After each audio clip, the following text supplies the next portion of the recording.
A blessed morning po, my dear brothers and sisters in Christ. Yan. I encourage po na dito po tayo sa unahan na umupo kung kayo po ay um, hindi po part ng ushering team.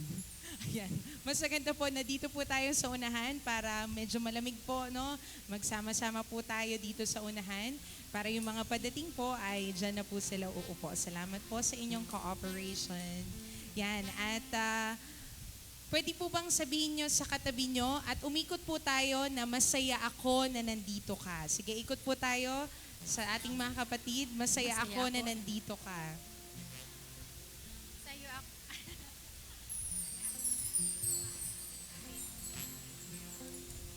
I'm happy.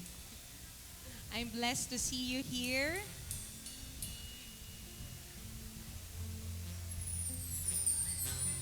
Ay,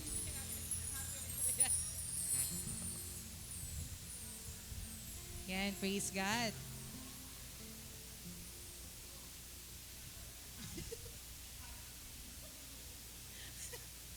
Ba't parang,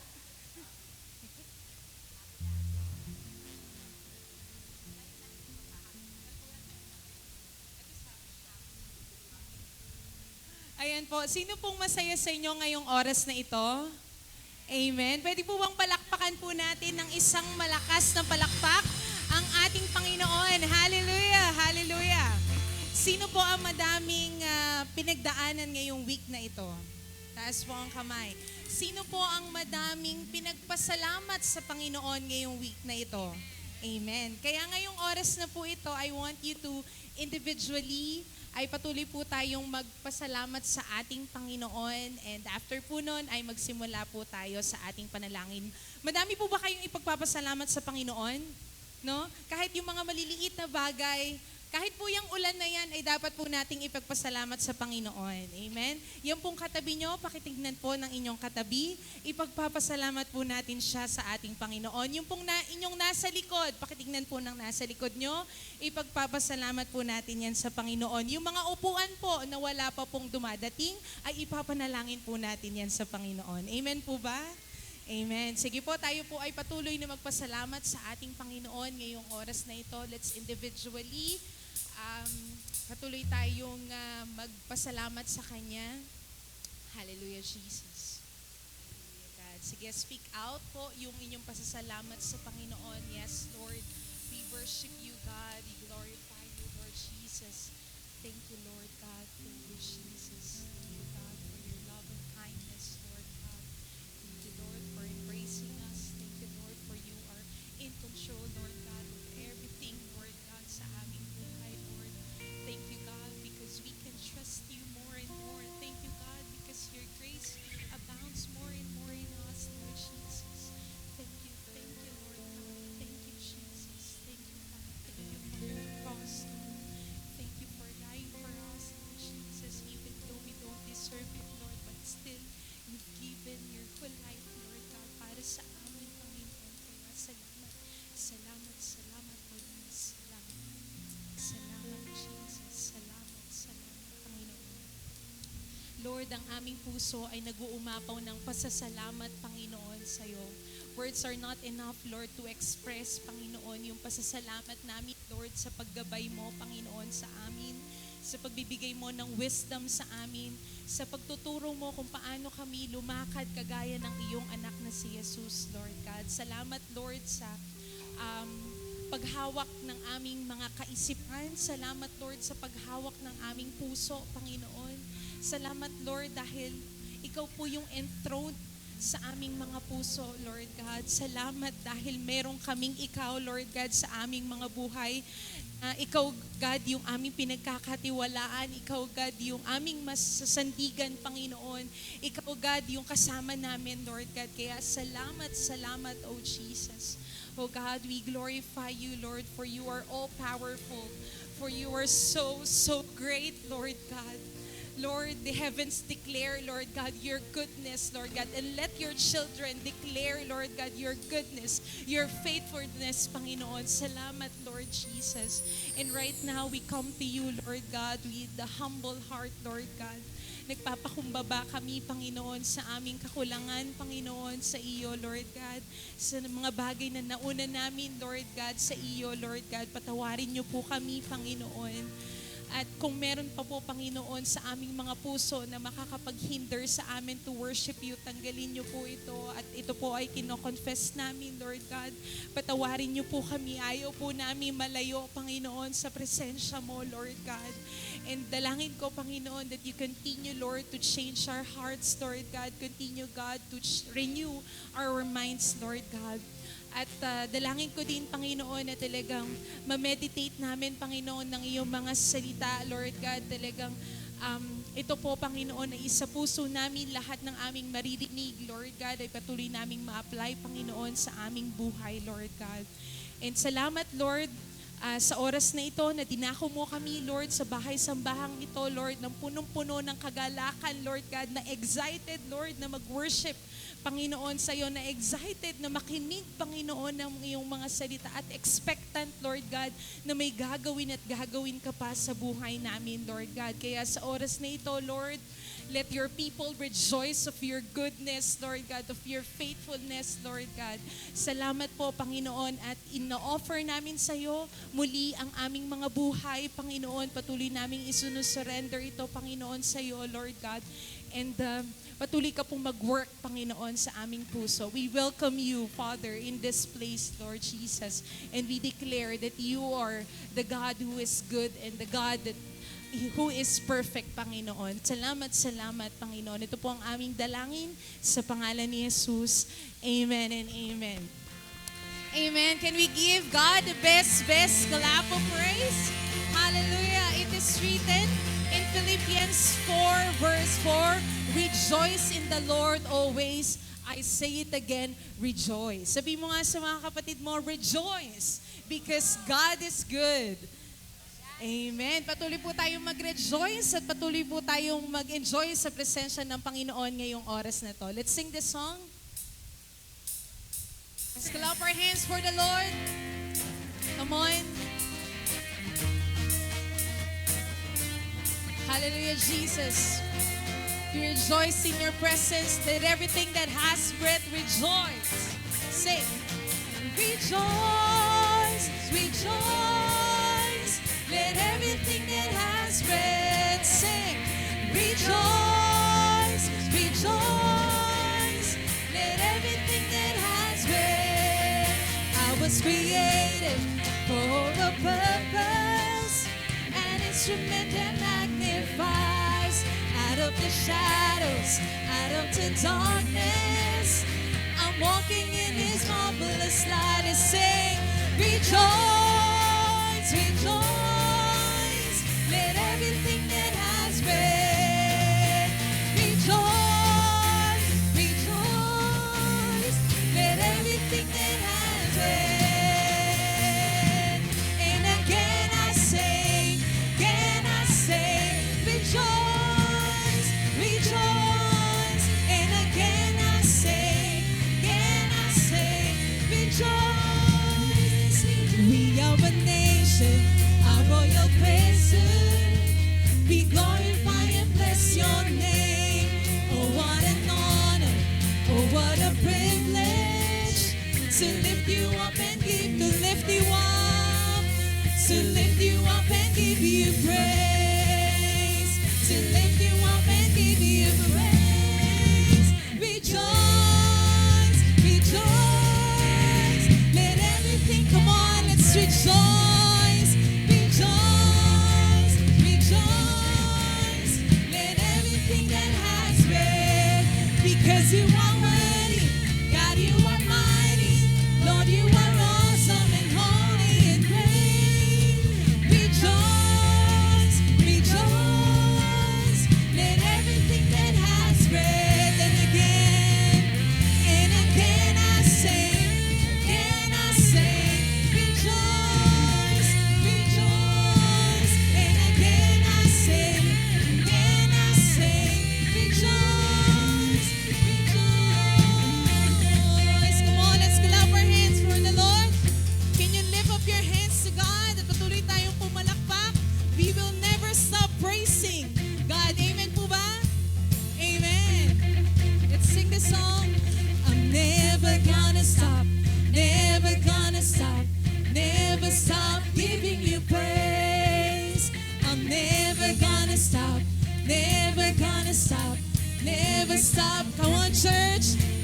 Hallelujah. I'm never gonna stop, never gonna stop, never stop giving you praise. I'm never gonna stop, never gonna stop, never stop blessing you. I'm never gonna stop, never gonna stop, never stop giving you praise. I'm never gonna stop, never gonna stop, never stop. I'm never gonna stop, I'm never gonna stop, never gonna stop, never stop giving you praise. I'm never gonna stop, never gonna stop, never stop blessing your name. Sing, rejoice, rejoice, let everything that has breath rejoice, rejoice, let everything that has breath, because you are worthy, God, you are mighty, Lord, you are awesome and holy and great. Rejoice, rejoice, let everything that has breath, and again I say, rejoice, rejoice, and again I say, rejoice, rejoice, and again I say, rejoice, and again we say, and again I say, rejoice, rejoice, rejoice. Hallelujah. Let everything that has breath praise the Lord. Hallelujah, Jesus. Yes, Jesus, we praise you, God. Be enthroned in the praises of your people, oh God. Oh God, we worship you, Lord. Yes, Jesus.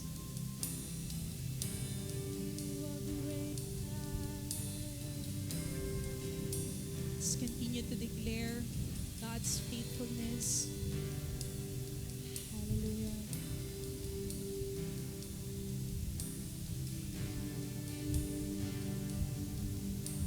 Sing.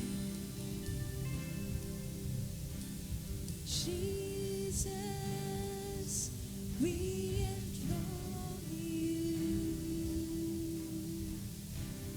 We proclaim you are King.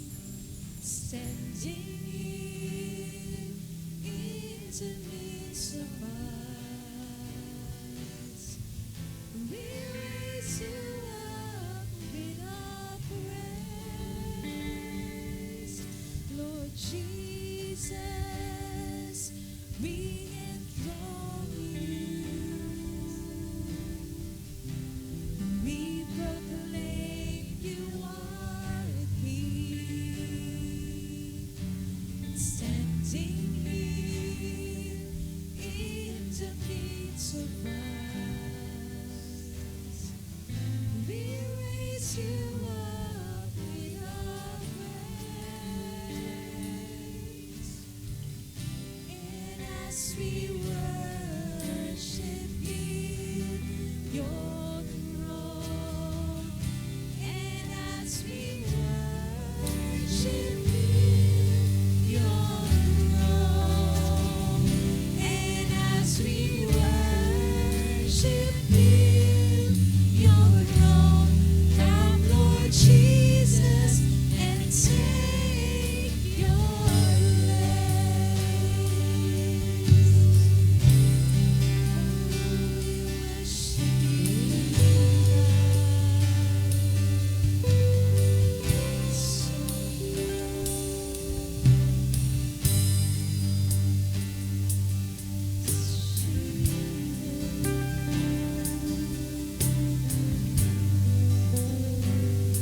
We sing, Jesus, we enthrone you, O God.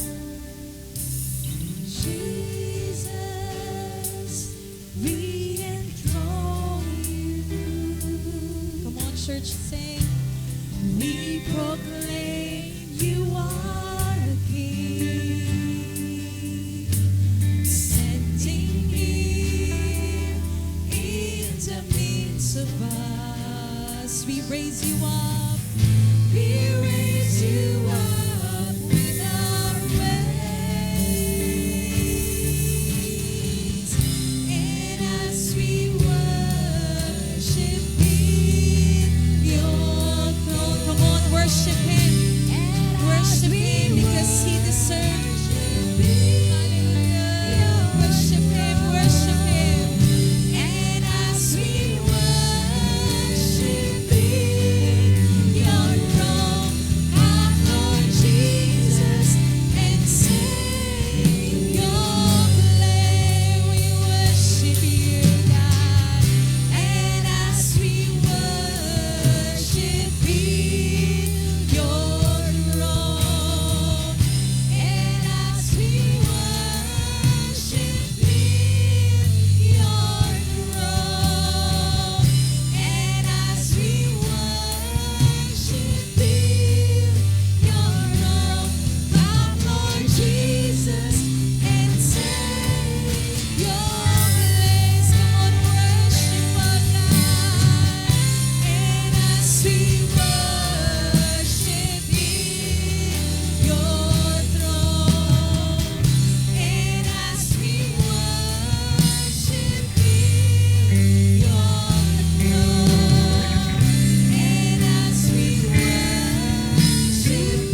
worship you, Lord God. You are God who is good. You are God who is awesome, Lord. That's why we worship you, Lord God. We completely trust you, Lord God, and we completely surrender our lives to you, Father. This is our prayer and our song. In the mighty name of Jesus, we pray. Amen. Amen. And amen. Can we give God the best clap of praise? Yan na po ba yung may bibigay niyo sa Diyos? The best clap of praise. Come on! Give God a best clap of praise. Hallelujah, Jesus. You deserve all the praises of your people. Hallelujah, hallelujah.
Tayo po'y manalangin. Ama naming Diyos, salamat po sa pagkakataong muli na pinagkaisa mo kami sa iisang puso, iisang damdamin, iisang spirito. Hiling namin, O Panginoon, sa aming pag-aaral ng iyong salita, patuloy mong pukawin ang aming puso at makita namin na malapit ka nang dumating. Kita namin ang iba't ibang gusot at gulo. Yung pong nangyaring patay sa mga Hamas leaders doon sa Qatar na ginawa ng Israeli army. Yung pong gusot at gulo sa Indonesia at saka po sa Nepal patungkol sa corruption na nagaganap doon sa lugar na yun at nag-alsa ang mga tao patungkol sa damdaming napupuot sila sa kasalanan at sa corruption ng kanilang mga pinuno. Yung patuloy pong paglalabas at pagkita namin sa iba't ibang corruption sa aming gobyerno. Panginoon, pinapakita mo sa amin, wala kaming magagawa, liban kami manindigan na kaugnay kami sa iyo. Manindigan na kami mamumuhay ayon sa iyong kalooban. Manindigan na kami hindi maapektuhan ng gusot at gulo at kompromiso ng mundong ito, kundi mamumuhay kami ayon sa kabanalan, katapatan at hangarin mo sa aming mga buhay. Panginoon, pagpalain mo ang mga bansang hindi maabot ng iyong pagpapahayag dahil sila ay access restricted. Ngunit gamitin mo kami at ang mga taong naroong may pananampalataya sa iyo upang sila ay maihanda sa iyong nalalapit ng pagdating. Salamat, Panginoon, sa iyong patuloy na patnubay, gamay, at patuloy na paghahari sa aming puso bilang iyong mga anak, bilang ikaw ay aming Ama. Alam naming gagabay ka sa pamamagitan ng banal mong Espiritu sa pagpapahayag ng salita mo. Ikaw ang aming pinapupurihan, sinasamba, tinadakila, sa ngalan ng iyong anak na si Jesus, ang lahat ay magsabi ng Amen. Purihin ng Diyos. Kayo po'y makakaupo na. Isa pong maginaw at saka maulang umaga. Amidst all of these troubles, alam natin God is in control. Ang Diyos ay nangangasiwa at tunay na nagpapahayag kahit dito sa mga bahagi ng buhay katulad nito. Marahil hindi pa nagaano nakapag-share o baka o wala nga halos nakapag-share pa patungkol sa naging biyahe namin sa Panabo. Sino po nananangin para maging matagumpay yung Panabo Reset and Retreat? Taas po ang kamay. Salamat po sa inyong lahat. Salamat po sa inyong lahat. Napakaganda po ng mga pangyayari. Napakabuti po ng Diyos dahil sa 7 simbahang nakadalo sa gawain, silang lahat ay kitang-kita naming naapektuhan ng patuloy na pagkilos ng banal na Espiritu patungkol sa kanilang nararapat gampanan bilang disciples at saka disciple maker. Kita din namin kahit na may ilang mga hindi nakadalo, lalo tigit pastor, ay naabot naman namin sila doon sa pagkakataong ang 7 pastor, 3 pastora at 4 na pastor na lalaki ay dumako sa 7 simbahan upang mangaral. At kitang-kita namin yung lawak ng gawain sa Panabo. Kitang-kita din namin na katulad sa maraming run natin ng ating program patungkol sa Reset and Discipleship, lalo tigit sa doon po sa retreat portion nito, kitang-kita namin na napakabigat talaga ng sugat o pasakit na nilikha ng mga ama. Lalo na mga amang mga pastor. At hindi lang yung datihang sugat at pasakit, kitang-kita namin yung ongoing mga pamamaraan ng mga pastor na hindi ayon dun sa tinuro ng Diyos na pag-ibig at pagmamalasakit para sa kapwa. Mabigat ang problema, ngunit napakaganda ng kilos ng Panginoon. Ganun po ang Diyos Pinapakita sa iyo yung problema, pero pinapakita rin yung katotohanan na may tugon sa problema. At alam natin, family discipleship ang isa sa pinakamahalagang tugon dito sa disenyo ng Diyos para maging maayos ang ating pamayanan. Nagsisimula sa pamilya. Lahat ng mga bagay na nabanggit, marahil nagsimula silang maayos. nagsimulang matapat ang mga magulang sa mga anak. Ngunit tumagal at tumagal, nasilaw sa kayamanan, nasilaw sa kapangyarihan, dumako na ang paghihirap at patuloy na kompromiso patungkol sa pamumuhay sa mundo. Alam niyo po naman, hindi po yung hirap ang pinagmumulan ng kalimitang kasalanan. Ang pinagmumulan ng kasalanan ay yung meron ka na. Meron ka ng kakayanan, meron ka ng kayamanan. At yun yung nakalulungkot na kapangyarihan dahil yung kapangyarihan yun nakaka-impluensya sa iba. Pero kung ikaw ay mahirap at nahihirapan, wala halos epekto yun sa iba. Pero habang tumataas ka sa rango ng sosyedad, ang laki ng impact na nakakreate mo. Naalala ko sa sumandali, si Charlie Kirk. Hindi ko siya kilala. Nakilala ko lang siya dahil dito sa pagkakataong ito. Pero kilala pala siya sa buong mundo ng mga relihiyoso. At lalo tigit siyang kilala doon sa mga taong galit sa pamamaraan ng pananampalatayang isinasabuhay ni Charlie Kirk. Kaya siya'y pinatay. Ito po yung hamon sa atin. Hindi dapat tayo matakot sa kamatayang nagtatanggal sa pisikal na bahagi ng ating buhay. Matakot tayo na namumuhay tayo dito sa ating mundo ngayon pa lamang dahil hindi tayo nagsasabuhay ng pananampalataya, nabubuhay tayong inaagnas na ang ating spiritual life. Nabubulok na at punong-puno na ng worms yung ating spiritual life dahil sa di nating pagsunod sa kalooban ng Diyos. So, God's design for family discipleship. Isang napakagandang pagkakataon upang sa unang linggo, pinag-usapan natin sa pamamagitan ni Pastor RJ yung the foundation of family discipleship. It is Christ. It is Christ alone. At nagalang makita natin sa pamamagitan ng ating Panginoon.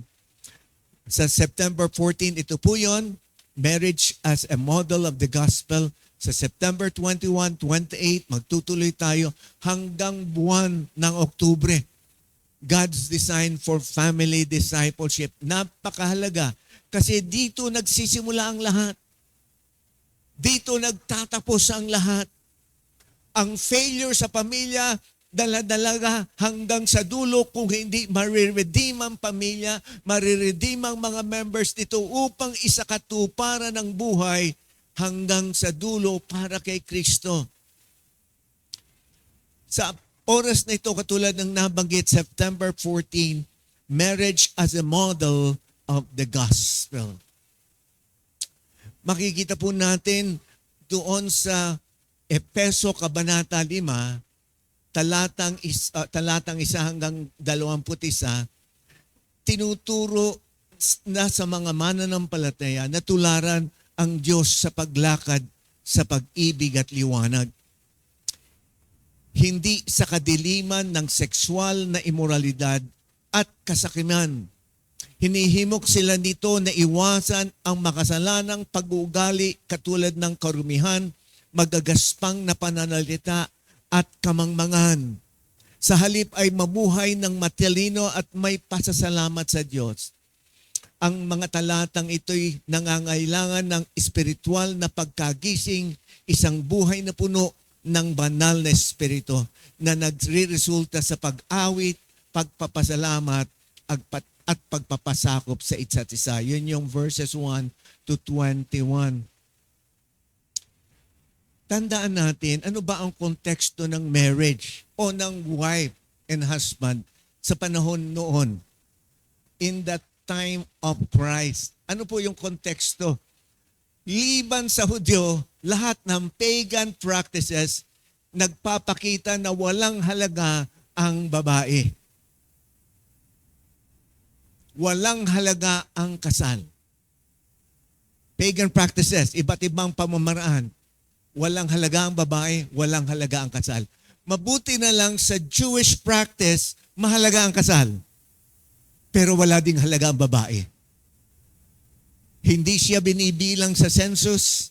Wala siyang karapatang humingi ng divorce. Katulad ng ang lalaki, kahit anong dahilan, pwedeng maghiwalay o mag-divorce. Kaya po yung pong babaeng sinasabing 5 ang naging asawa, diniborsuhan yun. Hindi po yun adulterous relationship. Liban doon sa question sa panghuli na kinakasama niya na hindi niya asawa. Liban doon, ano pa, ang panalangin ng mga Hudyo, Panginoong Diyos, mabuti na lang, hindi ako naging publikano, hindi ako naging tax collector. Pero hindi lang yon. Ang sabi pa nila, buti na lang hindi ako naging babae. Dahil napakababa ng tingin nila sa mga babae. Napakababa ng tingin nila sa relasyon ng asawang lalaki at asawang babae. Parating ipinapahayag doon, the man should be in charge of everything. Kaya kung titingnan natin mula doon sa unang bahagi na that people of God, doon sa Ephesians chapter 5 verse 1, sabi ron, yamang kayo'y mga anak na minamahal ng Diyos, tularan niyo siya. Verse 2, mamuhay kayo ng may pagmamahal tulad ni Kristo dahil sa kanyang pagmamahal sa atin, inalay niya ang kanyang buhay bilang mabangong alay at handog sa Diyos. Kung titingnan at babasahin natin yung buong chapter 5, it's about the gospel of Christ. Ito yung kanyang pagbabahagi ng kanyang buhay dahil sa pagmamahal niya sa atin. Kung titingnan natin dito nga po sa verses 22 hanggang 33, pinapahayag the gospel model applied in relationships between husband and wife, that is marriage. So, sinasabi doon, taliwas sa nakasanayan yung mga bagay, taliwas sa inyong naging pangkaraniwang mga buhay, taliwas sa inyong eksperyensya sa inyong buhay, mamuhay kayong katulad ng mabuting balita ng Diyos. Live the gospel message. Ano po yung gospel? The story of God's profound love for humanity expressed through Christ's ultimate sacrifice for the church. So sinasabi ng salita ng Diyos para sa taga-Apeso, oo, nanatili kayo for the longest time na wala kayong Diyos. Pero yung inyong pamumuhay dapat nang mabago dahil hindi lang conversion kundi transformation ang dapat nangyayari. Pagbabagong buhay. Ito po yung na-realize namin as we go around the different churches. Yung ugaling dati, yung sakim, yung mapagsamantala, yung maraming mga sexual na mga fantasies at hindi nararapat na relasyon, pagdating sa simbahan, nagiging pastor, nagiging manggagawa, pero yung mga pinagmumulang kasalanan, na bago lang ang tema tunog kasi banal na dahil mananampalataya at lalo tigit pastor pa. Pero yung mga ugaling pinagmulan, tandaan nyo, andun pa rin yun. Dahil ang katotohanan, may kapangyarihan ng mabago dahil ang Espiritu ng Diyos nasa tao na. Pero anong mas madaling gawin? Gawin yung datihang ugali. Mas madaling gawin yung mamuhay ka katulad ng datihang mong motibasyon. Mas madaling gawin yung easy lang at walang pressure. Pero ang dapat gawin, nasa iyo na si Kristo. Isabuhay mo yung nasa iyo ng dapat na pagbabago.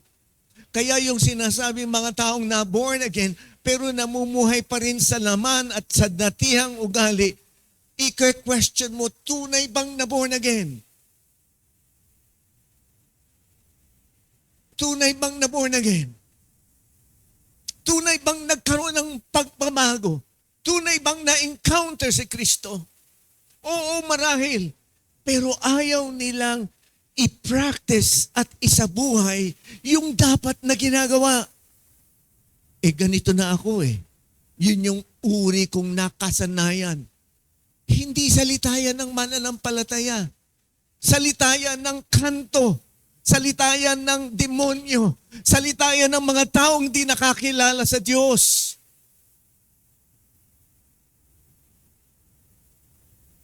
Ginawan ako ng masama, di dapat gawin ko ng masama.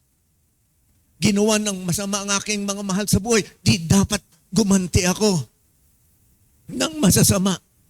Pwedeng hindi masamang pamamaraan, pero masasamang salita, pareho rin yun.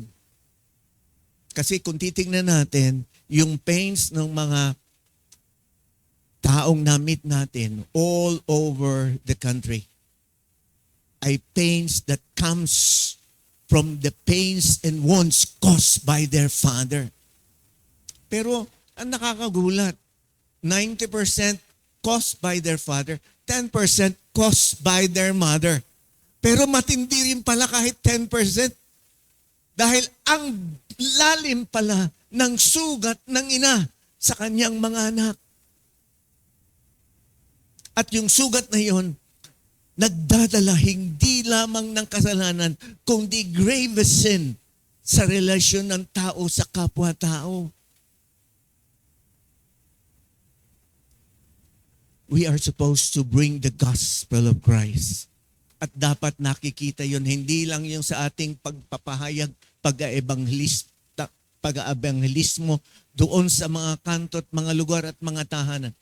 Dapat nangyayari yan sa loob ng tahanan.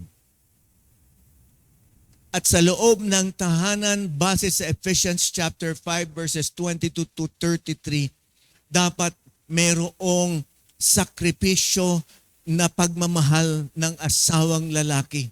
The sacrificial love of the husband. Merong ding respectful response of the wife. Magalang na tugon ng asawang babae. At ang pangatlo, ang sagradong mystery o misteryo ng kasal. There's a great sacred mystery that has been unfolded dito po sa ating later on na pag-uusap. So importante po talaga yung marriage dahil doon sa Efeso, lalo tigit sa chapter 5, pinapakita na dapat nang mamuhay ang mga tao katulad ng gospel message ng ating Panginoong Kristo. At ang isang napakagandang modelo, pattern o blueprint ay dapat yung buhay ng mag-asawa.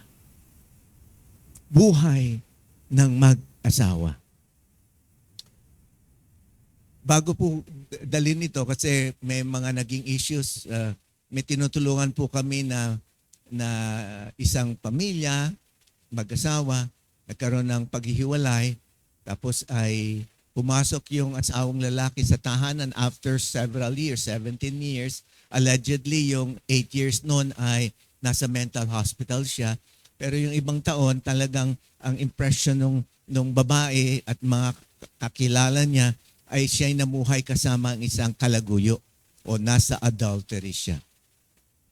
So nag-file ng violence against women dahil nga sa pagpasok at yung paggawa ng mga bagay pa nung nakaraan.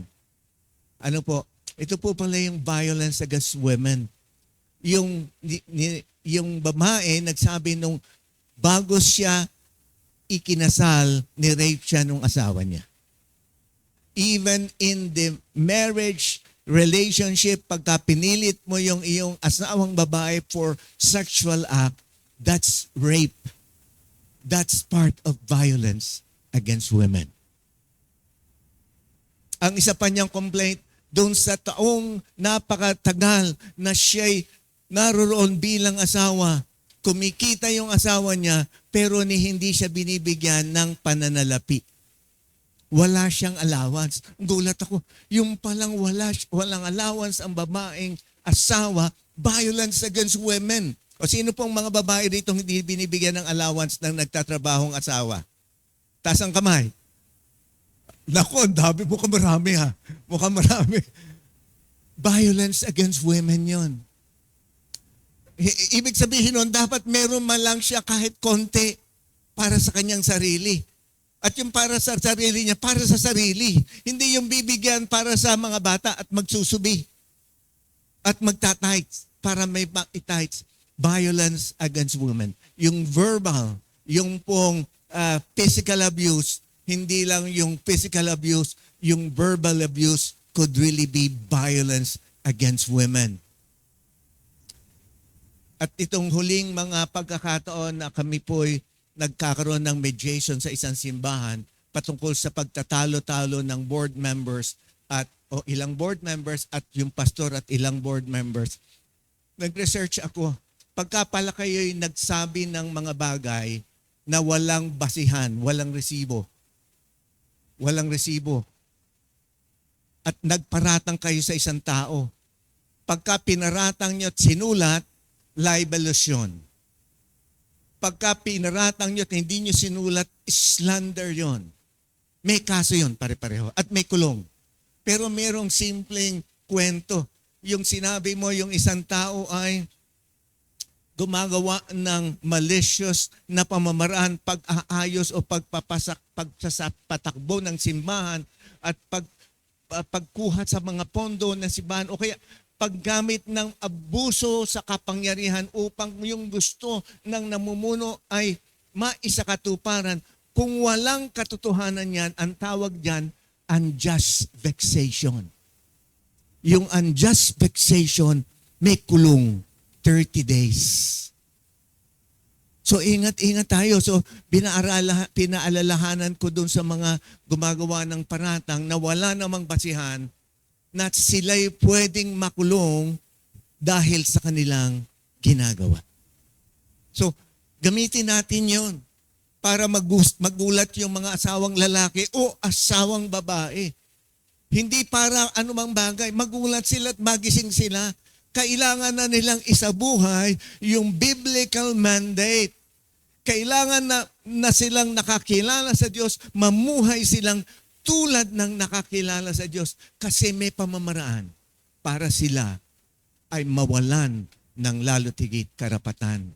Dahil nga, makukulong wala na silang karapatan during the period of incarceration.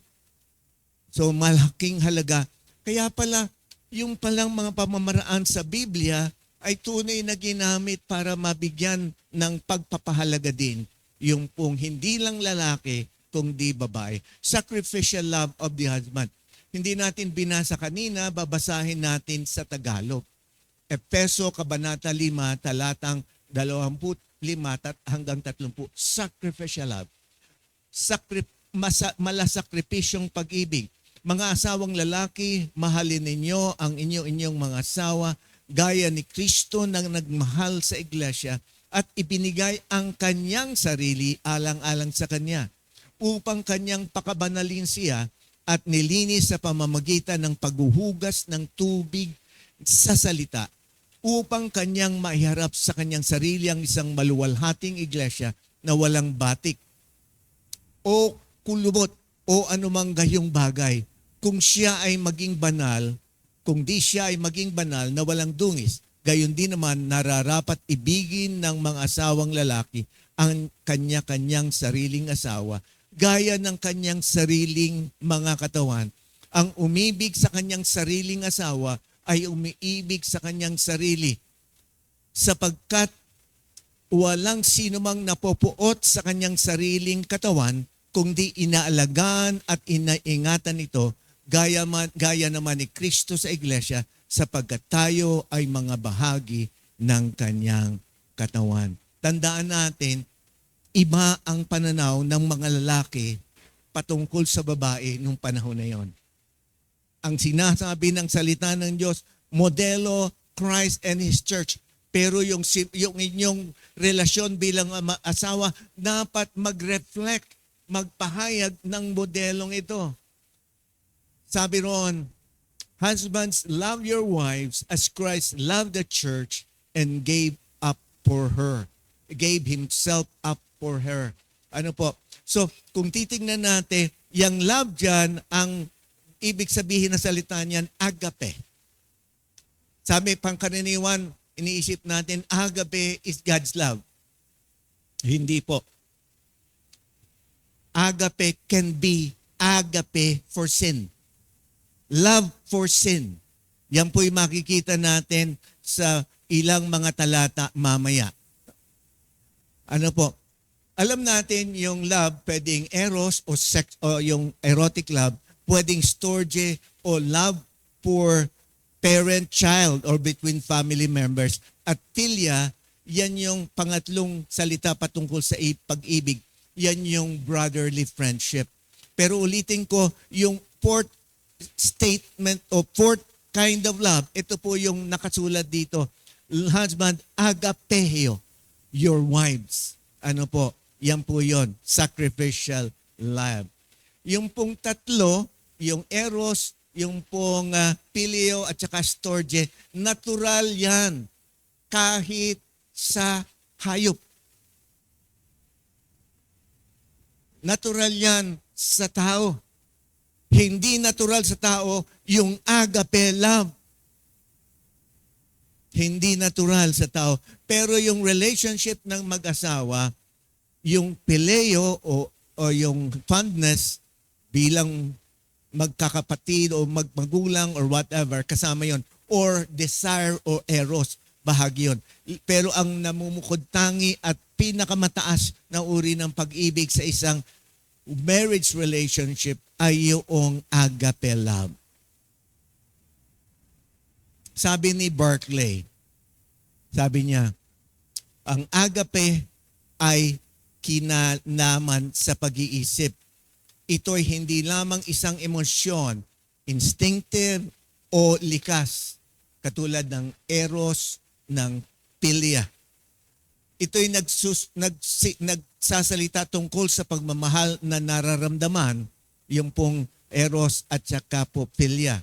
Sabi dito, ang mga ito'y naglalarawan ng likas na pag-ibig. Pag-ibig na kusang nagmumula sa puso.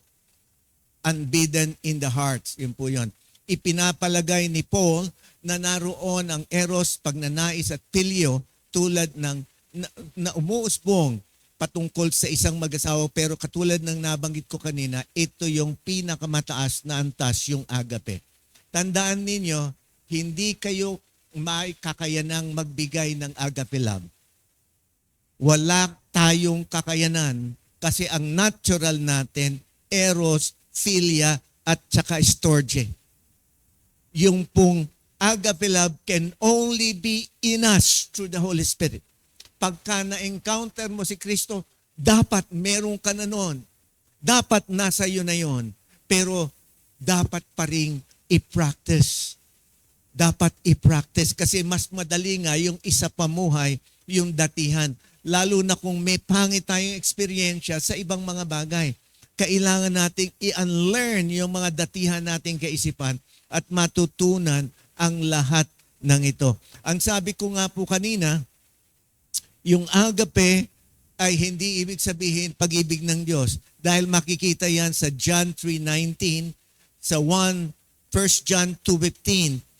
Ang agape ito ay deep affection sa kasalanan. Ano po? Yung pakikiisa sa kasalanan. Unang prinsipyo sa sacrificial love of the husband. Christ's love is the husband's model. Hindi kaya ng lalaki itong gawin na pagmahal sa kanyang asawang babae, liman ang Espiritu ng Diyos ay nasa kanya. His love was not passive but active. Hindi ito nag-iintay lang. At pwedeng mula roon, may mangyari na. Hindi po. Ito'y active, pinag-iisipan, ginagampanan dapat ng lalaki. Katulad ng ginawa ni Kristo para sa bawat isa sa atin nang siya'y pumunta rito sa mundong ito. He sacrificed himself, his comfort, his reputation, his very life for the sake of his bride. Sacrificial love. Napakaganda nito kasi may mga recent encounter kami ni Ate Maloy. Di ba sabi ko sa inyo, pagka po sumosobra na si pastor, ang sabihin sa akin ng asawa ko, susumbong kita sa kongregasyon. Hindi naman niya binabanggit ngayon, pero ang dami po namin encounter. Yung biglang init ng ulo ko, inuulit niya lang yung tanong, nagagalit na ako. Pero tinuturuan ako ng Diyos, hindi po yung eros, philia at saka storge, dapat agape love ang nasa akin. Ano po? Sacrificial love. Yung pong nagpaparaya. Hindi yung sarili lang parating tama. Yung po yung sacrificial love. Pangalawang prinsipyo, the husband's call is to sacrifice. Yung una, si Kristong modelo ng pamumuhay, sa kanyang pagiging tao, modelong tao, siya yung tunay na humanity. Yun yung dapat na sinabuhay ni Adan nung nandoon sila sa paradise o paraiso. Yun yung dapat pinanindigan ni Adan sa pagtutuwid kay Eva nung siya'y nakikipag-usap na doon sa ahas. Yun dapat ang pinanindigan ni Adan na hindi siya nagkompromiso at nagkaroon siya ng rebuke at pagpapaalala sa asawa dahil siya ang unang tumanggap ng utos na bawal kainin. Secondary yung sa kanyang asawang si Eva. Siya ang nagsabi lang kay Eva. Mas alam ni Adan ang kasalanan, pero bakit si Adan nagkompromiso? The husband's call is to sacrifice, not to dominate, but to die to self, to lead by serving, to protect by providing, to cherish by sacrificing. Ano po? So anong makikita natin sa verses 26 to 27? Sanctifying love. Doon sa verse 25, sacrificial love. Doon sa verse 26 to 27, sanctifying love, nagpapabanal. Ano yung sinasabi? Upang kanyang pakabanalin siya. Patungkol sa lalaki, patungkol sa asawang babae. Ba't nagkakatala yung babae? Kasi yung lalaki nagsisimula, katulad ni Pastor Voltaire, pagkat sa pagkakataong gumagawa na ng istorya o galit sa kanyang isip para sa kanyang asawa. Ano po?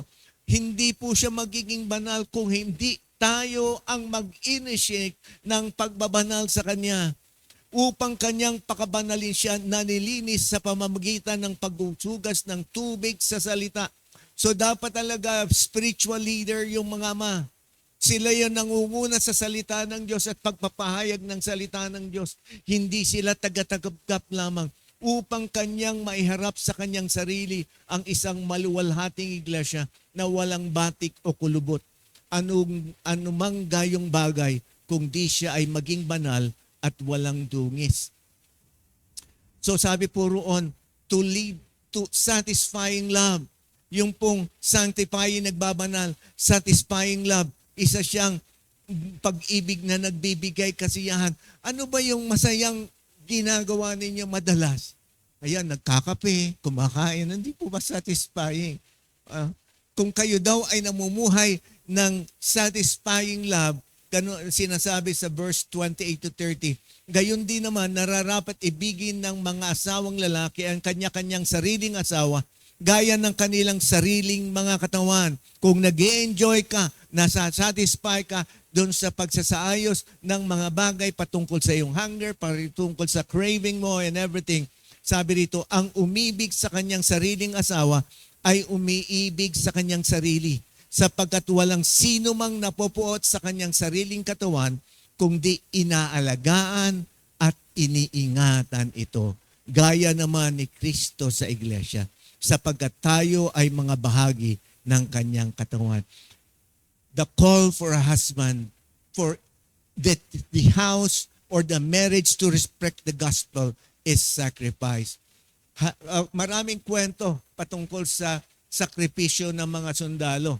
Ano po, may isang sundalo, binato ang isang granada at nakita ng sundalo na isa na ito'y patungo doon sa isang grupo, pwedeng siya'y maglagay ng kanyang katawan para maging buffer o siya yung tamaan ng granada.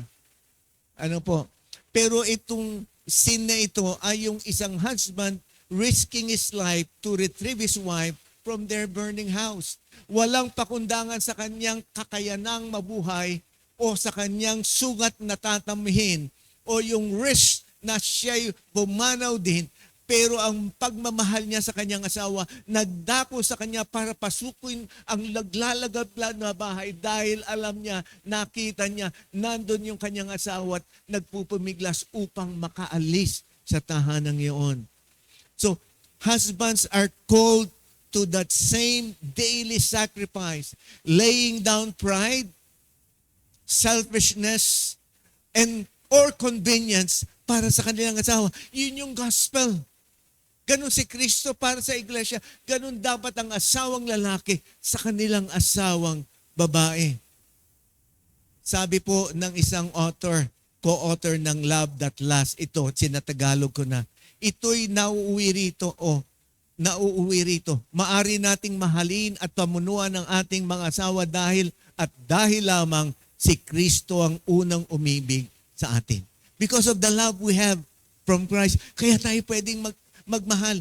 Dahil sa Espiritu ng Diyos na nasa atin, kaya tayong magpahayag ng gospel sa ating asawa. Ano po? Galatians 2:20. Ang ating tungkulin ay nagmula sa Ebanghelyo. Binigyang kapangyarihan ng Ebanghelyo at perpekto sa pamamagitan ng Ebanghelyo.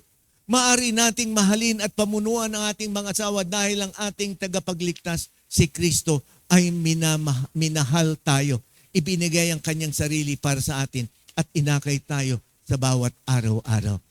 Nakahihindak, nakakasindak na marinig sa isang pastor na bata na demonyo ang tatay kong pastor. Dahil yung pastor na yon hindi nakikinig sa anumang paliwanag. Basta iniisip niyang may kasalanan yung kanyang anak na dati maliit, mahina ang katawan, palo at parusa. Nabuo ang galit sa kanya. Pastor na siya, pero may galit pa sa kanyang puso. Kasi ang modelo niya, yung experience niya, ganoon. Ulitin ko, yung datihang buhay natin, isinasabuhay pa rin natin unless the transformation of God is really done by us sacrificially. Yung pong agape is a verb. Hindi po ito emotional feelings. You love because God loved you. Hindi ka nagmahal dahil papalitan mo ng pagmamahal, yung pagmamahal na binigay sa iyo.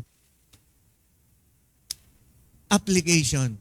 Dapat yung marriage natin, mga kalalakihan, preaches the gospel when you love your wife more than yourself. So paalala yan sa akin ni Ate Maloy. Pointing others to Christ's cross-shaped love. Sakripisyo. Sakripisyo po ang sinasabi ng salita ng Diyos. Respectful response of the wife.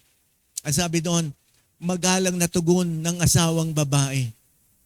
Sa Tagalog na lang natin basahin. Sabay-sabay nga nating basahin. Mga asawang babae, pasakop kayo sa inyong asawa, mga asawa, gaya ng pagpapasakop ninyo sa Panginoon.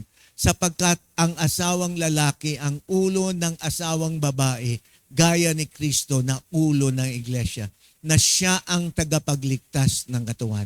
Subalit kung paanong ang iglesia ay napapasakop kay Kristo, gayon din ang mga asawang babae sa kanilang mga asawa sa lahat ng mga bagay.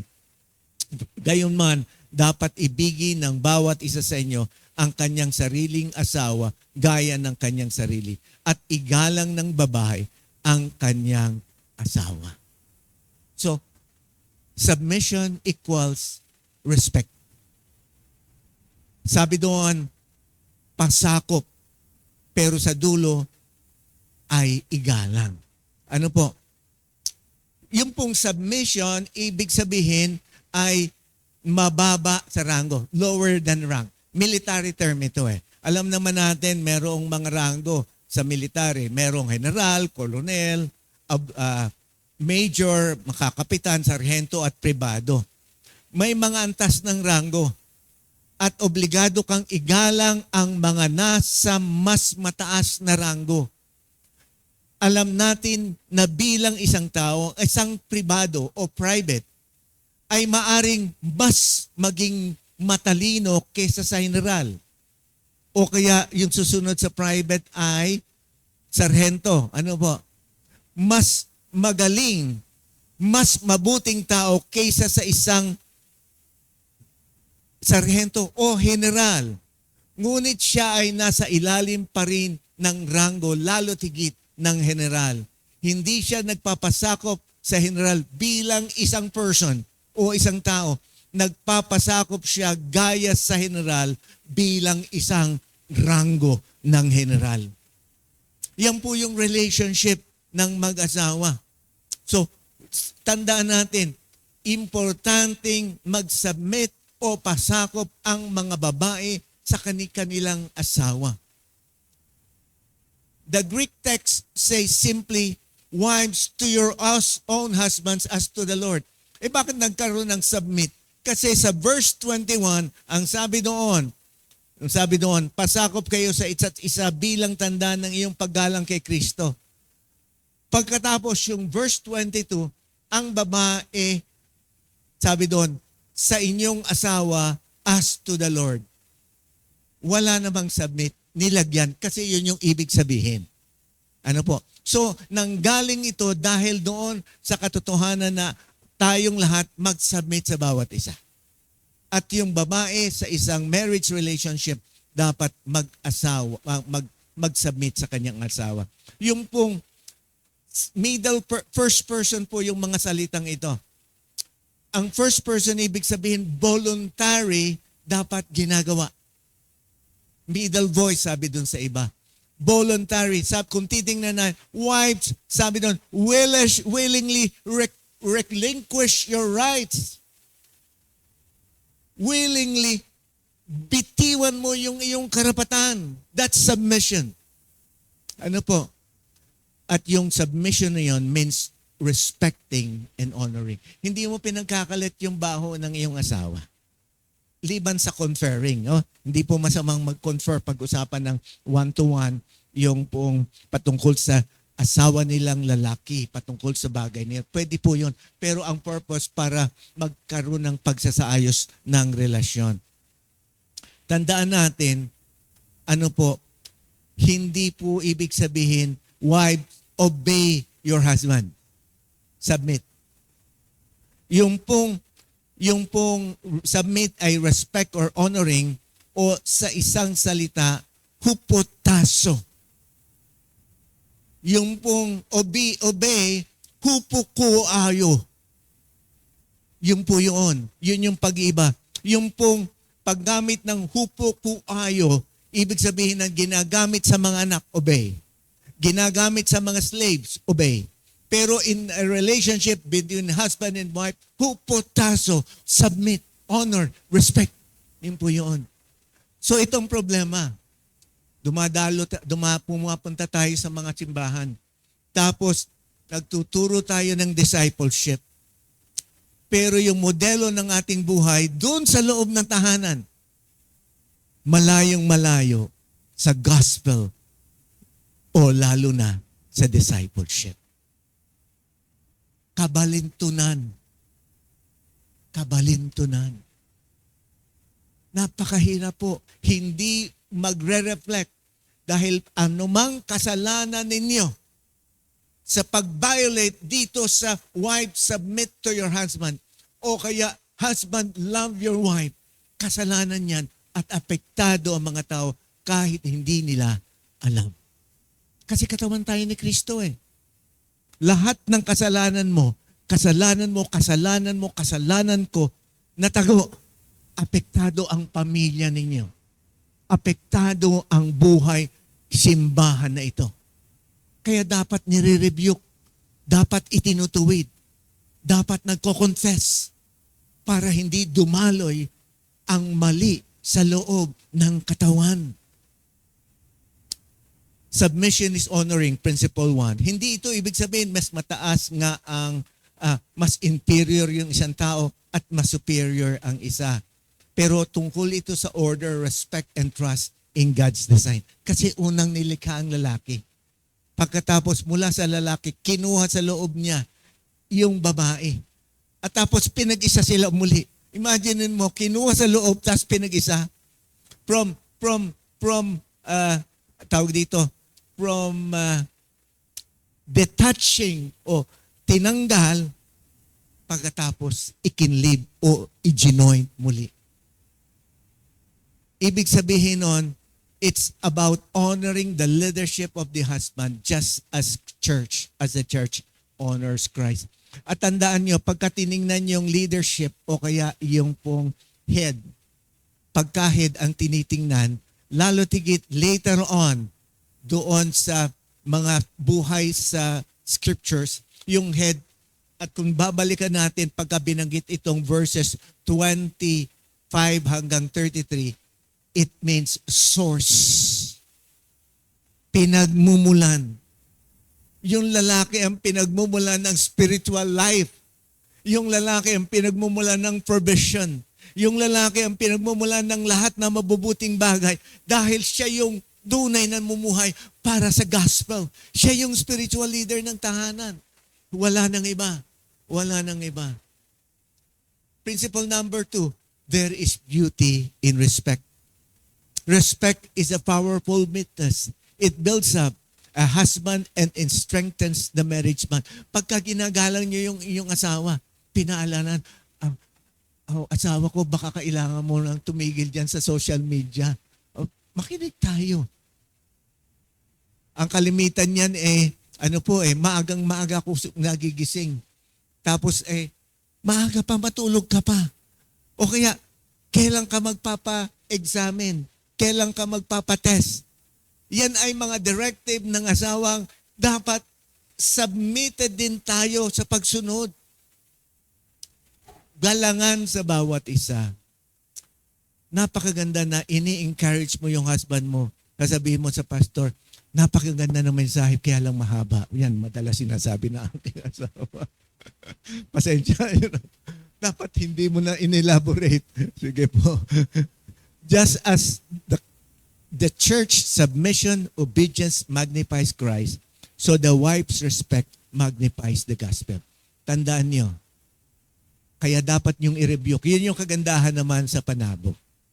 Sanay silang mag-rebuke sa kanilang mga magulang. Sa mga taong nakakataas sa kanila. Yun po dapat ang ginagawa ninyo para maituwid yung maling pamamaraan ng inyong asawa o nung asawang lalaki o asawang babae. Ano po? Importante po na yung buhay sa gospel of vulnerability, confession, at saka po repenting from our sins dapat nangyayari. Yan yung gospel.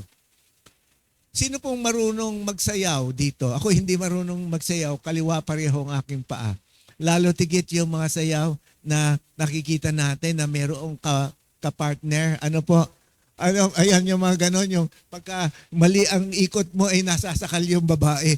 Kasi ang dapat nagdadala sa sayaw ay lalaki. Pagka may mga, noong unang panahon sa Land Bank, meron kaming Friday night event sa aming opisina. Doon, nag-iimbita ng mga DI, after officers, tapos nagkakaroon ng kasiyahan bago umuwi. At yung mga DI, isasayaw ka. Pero pagka yung DI ay siya marunong, hindi ka marunong, gagabayan ka kung paano gawin. Pero nangyayari, nagkakabali-baliktad ang kaliwa at kanang kung paa. Kaya hindi ko nagagawa. Pero ito po yung katotohanan sa isang sayaw, katulad ng isang lalaki at babae. Dapat ang tunay na nakakaalam ng indak ay yung lalaki. At yung babae susunod sa indak ng mga lalaki. Yun po yun. Yun po yun. Napakaganda pagka mayroong beautiful na dance step. Ang application, wives, your marriage preaches the gospel when your respect points to the church, joyful devotion to Christ. Yun po yun, mga babae. Tunay pong ang pagsasama ninyo'y nangangaral ng Ebanghelyo. Sacred mystery of marriage, sagradong misteryo ng kasal. Basahin natin ang sabay-sabay yung Tagalog.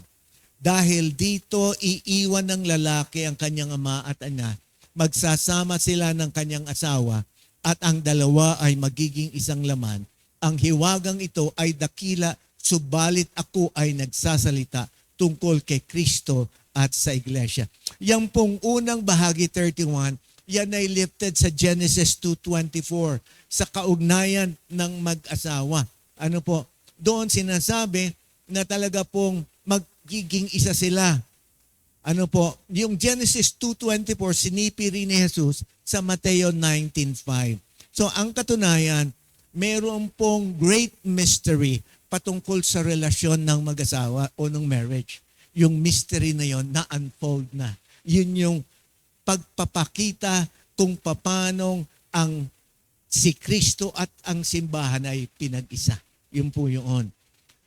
Marriage, Paul wants us to know that it also speaks of the relationship of the gospel, the Christ and the church, the sacrificial love of Christ, and the wonderful submission and obedience of the church. Paul reveals, sabi po dito, yung mystery ito. Sabi, hiwagang ito, pero ito'y nagsasalita tungkol kay Kristo at Iglesia. Unang prinsipyo, yung marriage is a covenant, hindi ito kontrata. Ang kontrata, dalawang party. Contract, yung sabihin natin, vendor at vendee. O kaya lessee and lessor. Pagka nag-violate ang isa sa kanila, pwedeng ma-rescind ang kontrata. Pero po yung tipan o covenant, walang rescission. Kung merong isang mananatiling nakasandal sa tipan, katulad ng ating Panginoong nakipagtipan sa Israel, nakipagtipan sa atin. Yung covenant, hindi re-rescind ng Panginoong Diyos kahit pumalpa ka. Kahit magkamali ka, basta nakakilala ka na sa Kanya. Importante, manumbalik ka. Manumbalik ka. In Genesis 2:24, husband and wife became one flesh, an unbreakable union. Kahit sila'y naglalakad magkahiwalay, whether they like it or not, may unbreakable union ang husband and wife. Ulitin ko, unbreakable to. It's a covenant that you committed unto God and that God blessed. Yun yung covenant na yun, naalala ko. Nung makakilala kami sa Panginoon, desisyon naming mag-asawa, never kaming maghihiwalay. Kaya pagka nag-aaway kami, mainit ang away, sigawan, pero hindi naman nagmumura. Ano po? Parang minsan meron pala. Pero hindi nananatili yun. Pero hindi natural kasi yun no? Pero ang katunayan, walang dahilan para maghiwalay. Dahil una, it is blessed by God in a union. Yun po yun. The union reflects Christ's eternal covenant with His people. Dapat yung asawang babae at asawang lalaki, maliwanag sa kanila na yung covenant na papasukin nila, yung pagpakasal, ay hindi po pwedeng mawasak ng sino mang tao o sino man o anumang sitwasyon. Dapat panindigan nila yun. Panindigan nila yun. Ano po? Mahalaga po na maunawaan yung katotohanan yun. So, yung contract involves exchange of rights and duties. Yung pong patungkol yan sa customer, employees, clients, pero po yung covenant patungkol yan sa mag-asawa. Yung covenant patungkol yan sa mga magulang. Yung covenant patungkol yan sa mga children. Yung covenant patungkol sa magkakapatid. Yan yung plano ng Diyos para sa body of Christ. Hindi nawawasak. Nagalit lang si pastor minsan, nawasak na. Hindi dapat ganun Hindi dapat nawawasak. It's maintained by everyone who is part of the covenant. Principle 2, the gospel mystery is explained in marriage. The world thinks marriage is about happiness. Mali po yan. Kung hinahanap nyo ang completion ninyo, hinahanap nyo ang tahimik na kalalagayan sa kasal, hindi po, magulo ang kasal. Hindi kayo lumalagay sa tahimik. Kasi pagka yung gospel, hindi po tahimik yun. Nagpapahayag yun ng pag-ibig at umaabot sa iba. The world thinks marriage is about happiness, but Paul shows it's ultimately about holiness and witness. It's about the gospel. It's about the gospel. Yun po yun. Marriage is a living parable of redemption.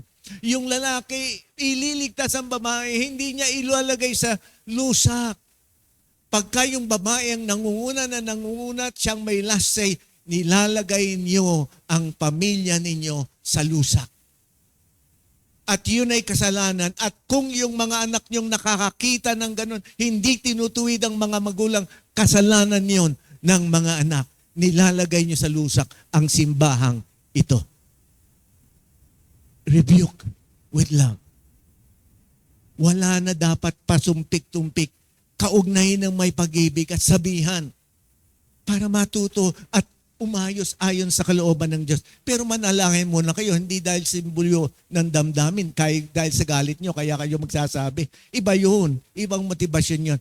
Ang marriage is a lifelong covenant, katulad ng singsing. Walang anumang dikit o kaya makikita mong sugpong. It's a circle. Ano po? Pagpapakita ng lifelong covenant. Yun din yung gospel. We preach, we live the gospel, and we continue to share the gospel sa bawat isa. Dahil tayo'y bukang isang habang buhay na tipan. Yun po yun. Application, your marriage is not just about you. It's a gospel display. Pagpapahayag ng gospel. The way you treat your spouse is either proclaiming Christ's love and the church devotion, or hiding it, or misrepresenting it. Kung hindi kayo nagmamahal sa inyong mga asawa ng sacrificial, kung hindi nyo ino-honor ang inyong at nire-respeto ang inyong asawa, tinatago nyo o kaya mini-misrepresent nyo yung gospel ni Kristo sa inyong tahanan. So, ang laking kasalanan nun sa harapan ng Diyos. Application, para sa mga singles. Yan, ito na. Para sa mga singles. Singles, choose a spouse with the gospel in mind. Sino yung magpapalawak ng gospel? Hindi yung titigil ng gospel. Gwapo, pastor. Mayaman, pastor. Ano gusto mo? Pumunta sa impyernong punong-puno ng kayamanan? O pagkatapos yan, kulubot na rin yung mukha niyan. Hindi na rin gwapo. Kalbo na rin yan pagkatapos. O yung gospel ang iyong dinadala. Kaya bawal na bawal yung premarital sex kasi sinisira mo yung gospel. Sinisira mo yung kalooban ng Diyos sa isang relasyon. Kaya yung mga ikakasal, ang hamon ko sa kanila, yung mga ikakasal, sabi ko sa kanila, baka naman pwedeng simple na lang yung kasal ninyo. Tapos paghandaan niyo yung inyong pag-aanak. O baka pwedeng yung ipon ninyo, huwag niyong gastusin lahat. Dahil marami pang mangyayari sa mundo. Ang dami pang sakit at karamdaman na pwedeng may... Hindi ibig sabihin wala kayong pananampalataya. Pinaghahandaan niyo lang yung mga susunod na sitwasyon ng inyong buhay. Choose a spouse with the gospel in mind. Kung ikaw ay leader, look for a godly leader. Kung babae kang leader, lalaking leader ang dapat hanapin mo. O kung hindi pa man siya leader, merong siyang potential for leadership. Kasi baka ikaw ang manguna sa kanya. Ang hirap naman nun, kasalanan agad yun. Ganong buhay. Don't choose who post-vision of marriage implies is who you marry matters deeply. Don't choose for attraction or wealth, nabanggit. Looks fade, career shift, circumstances change. But Christ-like character endures. Nananatili yung Christ-like character. So mga babaeng single, sabihin niyo sa akin kung sinong crush ninyo. At sasabihin ko sa kanya. Kasi ba't gano'n? Ano, ang balaki lang pwede magsabi? Pwede magsabi ang babae. Kung may dealing na sa inyo ang Diyos. Kasi kung may dealing na totoo ang Diyos, pagka sinabi mo sa isang lalaki, kunyari, pangalan niya Jose. Jose, sabi ng Diyos, ikaw ang para sa akin. Sasabihin niya, wala namang ganyan sinabi ng Diyos sa akin. Pero kung sinabi niya yon, ikaw ang Diyos, ikaw ang Diyos, ikaw ang para sa akin. Sasabihin niya, yes, nangusap din ng Diyos sa akin. Yung po yung sinasabi kong dapat ganun. Hindi pinapangunahan ng Diyos. Ano po? Hindi pinapangunahan ng Diyos. Application. Choose someone who loves Christ more than you. Mahal na mahal kayo. Bibili ng lahat. Gagawin ng lahat. Kukunin ang bituin at tsaka buwan. Mahal na mahal kayo. Pero paano ang pagmamahal niya kay Kristo? Dinalala mo lang dito sa simbahan at iniisip mo, maboborn again din yun. Tapos nag-asawa na kayo. Hindi nga born again eh. Kunwari yan lang dahil gustong pasikatan ka. Dapat itas mo. Totoo bang na-encounter si Kristo? Pakausap mo kay Pastor RJ, pakausap mo sa D-group leader, pakausap mo sa mga taong malalim ang pananampalataya para maunawan na born again ba o hindi. If marriage reflects Christ and the church, then a spouse who doesn't know Christ cannot model that relationship. Sira na agad. Marriage is a model of the gospel. So kung hindi mo kinuha ang mananampalataya at malalim sa pananampalataya, sira na agad yung marriage mo. Sa una pa lang, problema na yung marriage mo.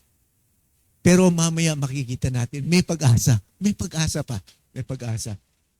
Look for the right direction, not perfection. Kasi baka mamaya hindi ka naman na mag-asawa kasi merong akong kilala, 45 years old, di pa nag-aasawa. Naghahanap ng perfect na sitwasyon.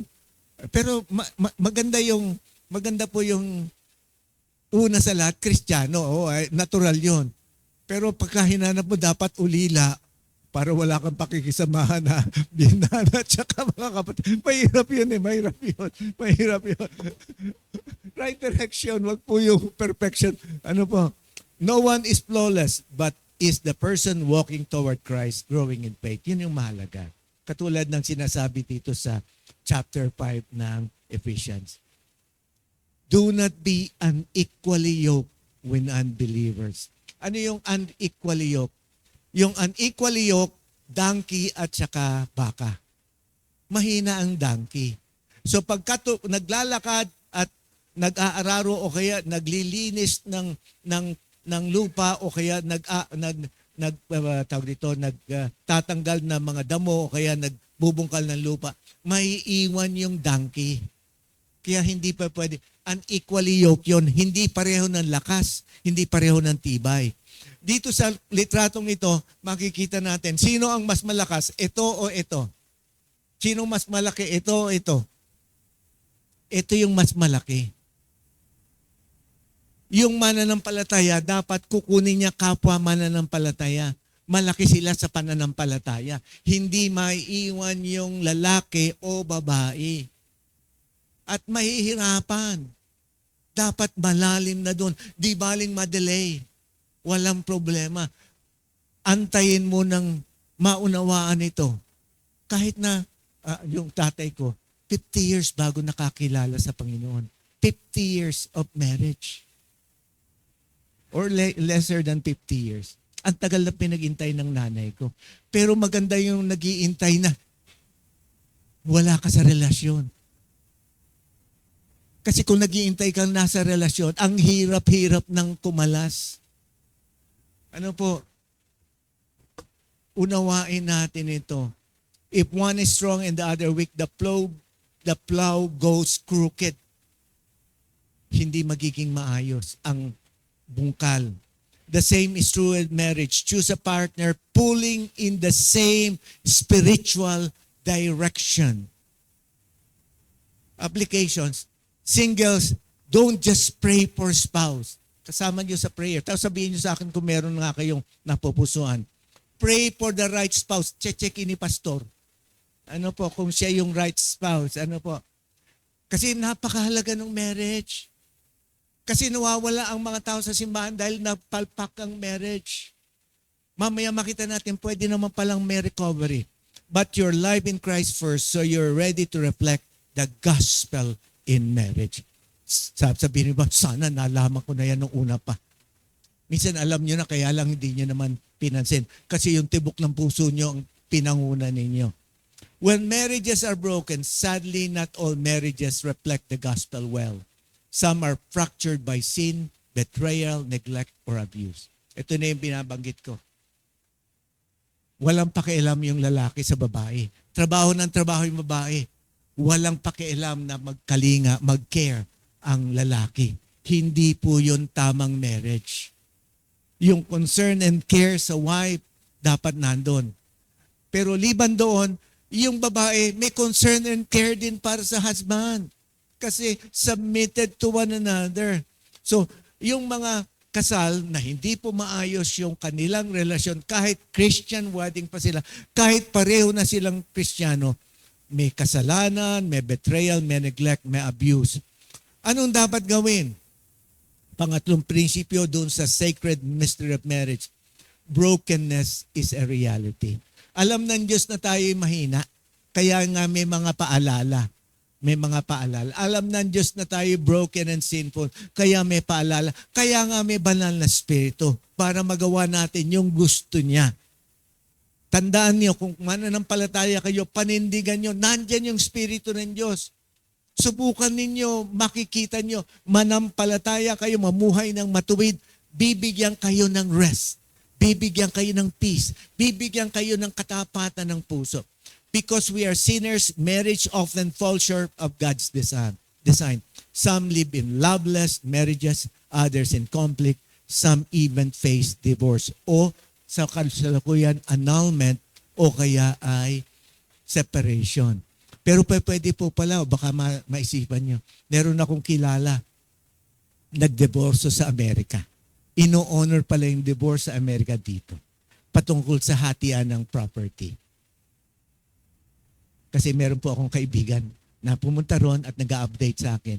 At pinagpe-pray ko siya kasi meron na siyang bagong asawa. Pero yun nga, hindi naman dapat ganun nga. Pero alam natin, yung divorce po pala, meron pong applicability on certain portion, lalo tigit sa segregation ng property. Kasi ang challenge, siya po yung bumayad sa lahat ng property niya, bahay, lupa, sasakyan. Pero dahil siya kasal, wala naman silang, yung agreement, merong prenuptial, walang prenuptial agreement. So pagka siya ay namatay, hati-hati, kawawa naman, dahil meron na siyang ibang kinakasama, yung kanyang datihang asawa. Ano po? The gospel offers hope. Christ restores what sin destroys. They restore. So tayong lahat may pag-asa. Kami ni Ate Maloy, may pag-asa kami. May pag-asa tayong lahat. Ano po?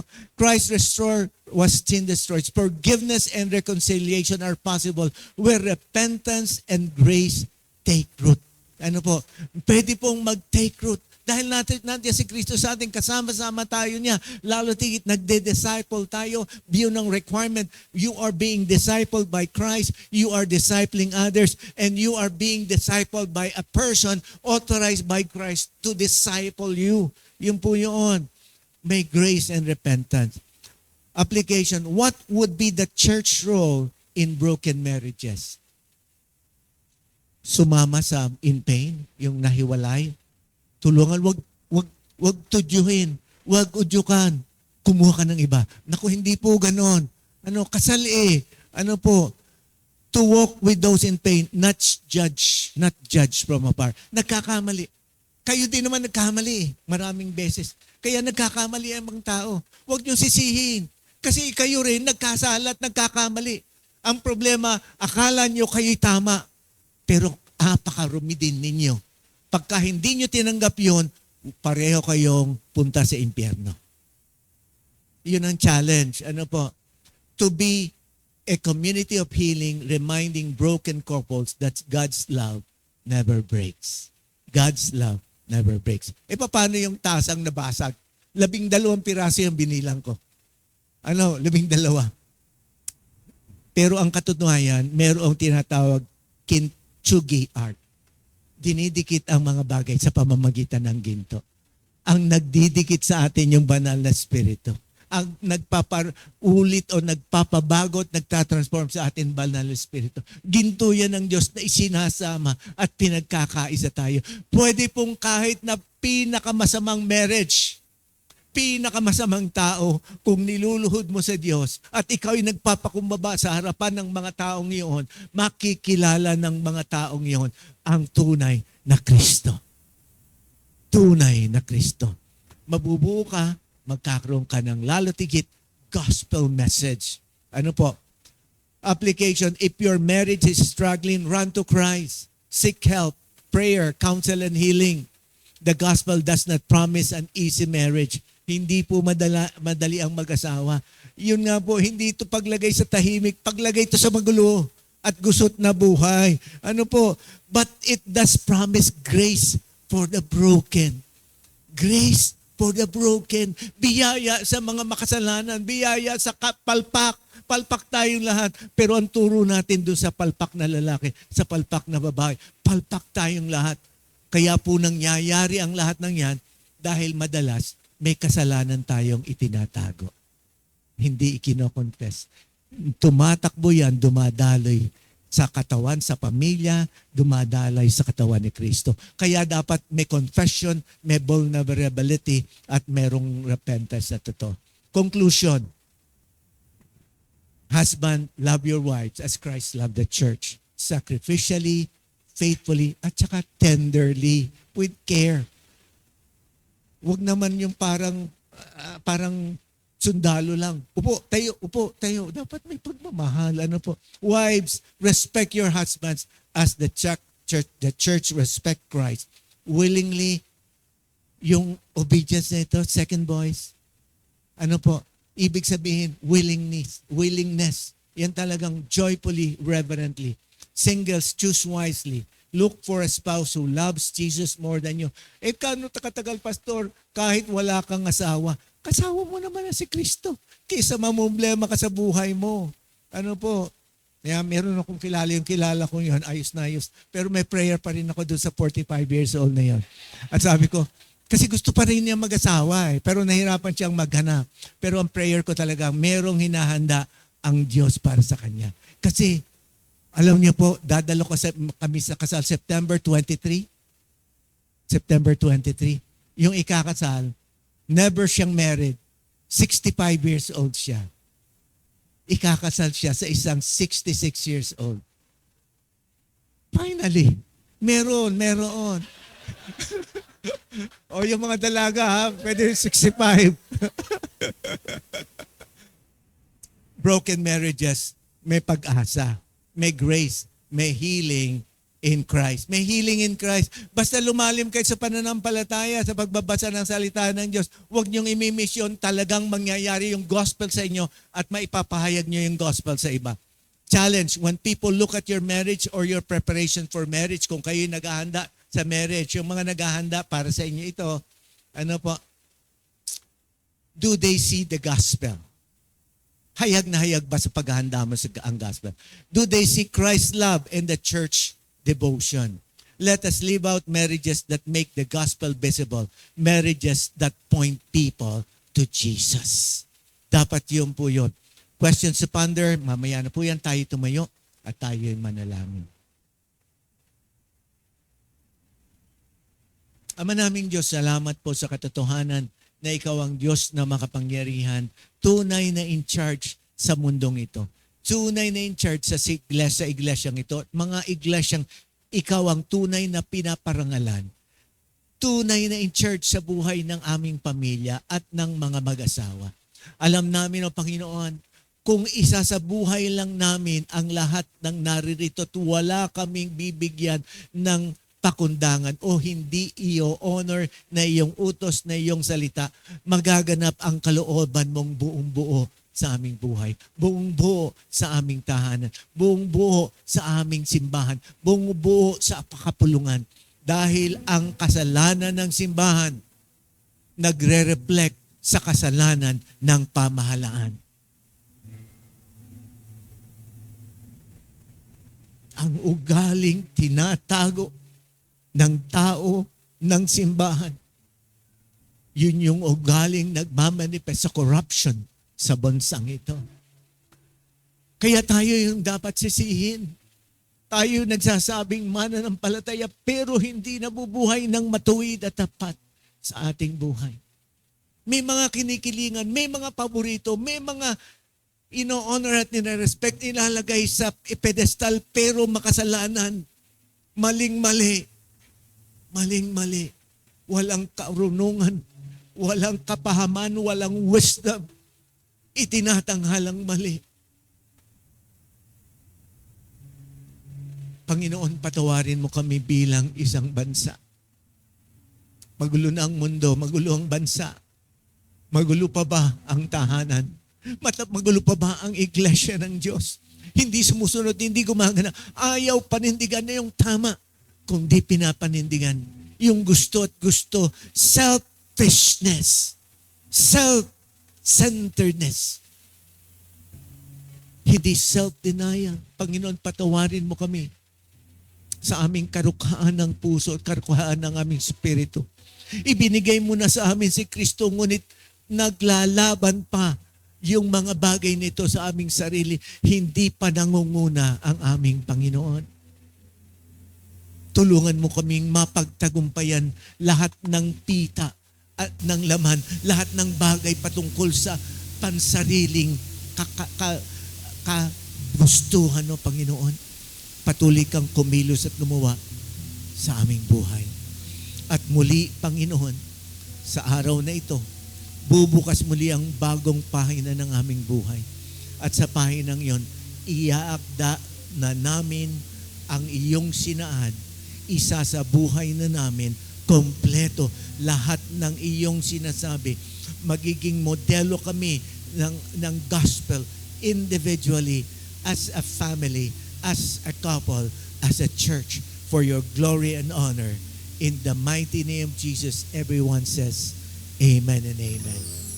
Ang pagpapala, pagkalinga, paggabay ng Diyos, magbibigay sa atin na yung ating family discipleship magtuloy-tuloy for the glory of God. In the name of Jesus, everyone says, Amen and Amen. God bless po. Amen. Praise the Lord. Praise God po, no? Take away sa preaching kahit hindi pa married. Lahat po tayo may mga broken areas sa ating relationship. Kahit po yung ating mga magulang, tama po ba? And sometimes kami po mga anak, we are affected by it. Pero kapag si Christ yung center ng isang family, sabi po kanina, Christ restores whatever sin destroys. Kaya all we need is Jesus po in our lives. May pag-asa, sabi po kanina, dahil si God, kung may mga areas man po tayong pinagpe-pray in our family, in our community, kasi yun po yung pinakang simula family from community, from church, di ba po, sa isang bansa. Napakahalaga po talaga niya, and I was really reminded on that sa mga kailangan mga piliin, kailangan mga pagdesisyonan. And let's just call upon the name of Jesus and ask Jesus to come dun sa mga places wherein we are broken, and minsan we are satisfied na din dun sa mga bagay na yun. Patuloy po nating i-speak yung pangalan ng ating Panginoong Jesus, dahil ang pangalan niya brings healing, ang pangalan niya brings restoration. Amen po ba? Amen. Let's sing this song. Jesus. Oh God, speak your name, O Lord.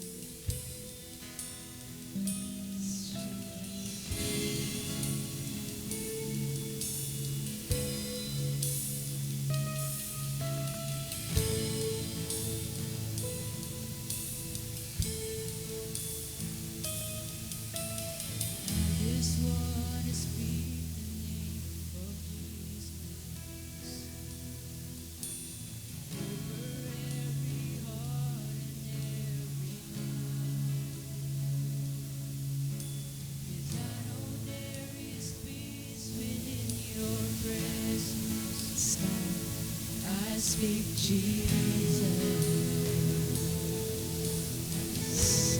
I just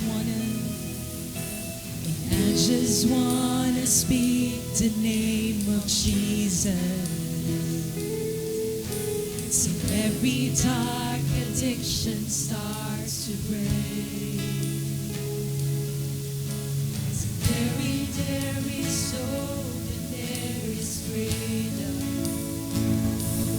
Speak Jesus.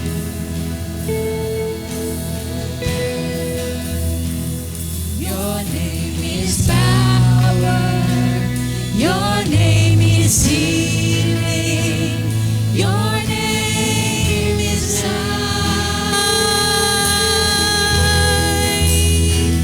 Break every stronghold. Shine through the shadows. Burn like a fire.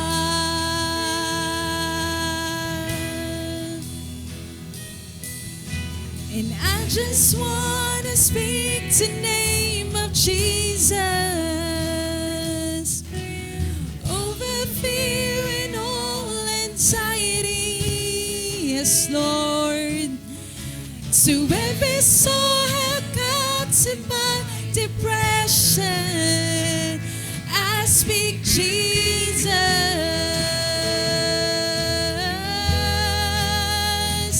Your name is power. Let's believe on this. Yes, God. Your name is life.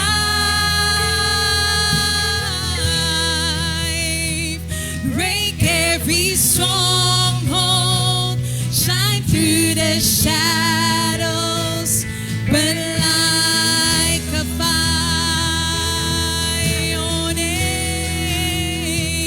Your name is power. Indeed you are God. Your name is yes, in Jesus' name. Your name is sovereign. Break every stronghold. Shine through the shadows. Burn like a fire.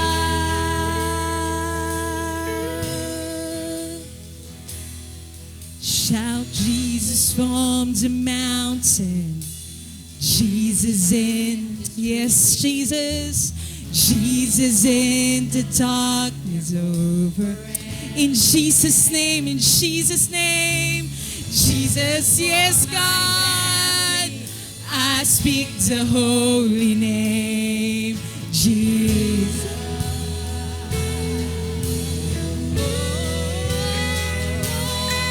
Shout Jesus from the mountains, Jesus in the streets, Jesus in the darkness over every edge, Jesus, Jesus, all my family, I speak the holy name, Jesus. Shout Jesus.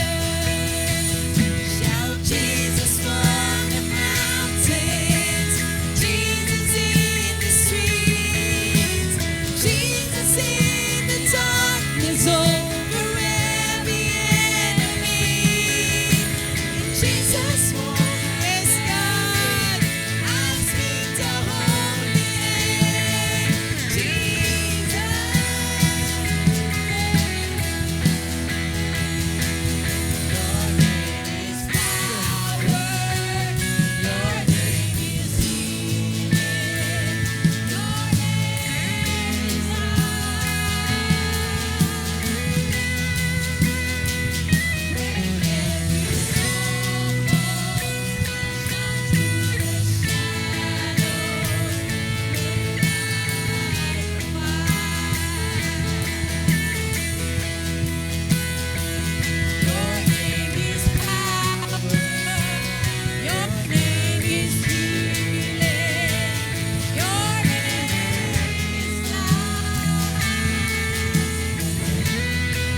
us, our family, Lord God.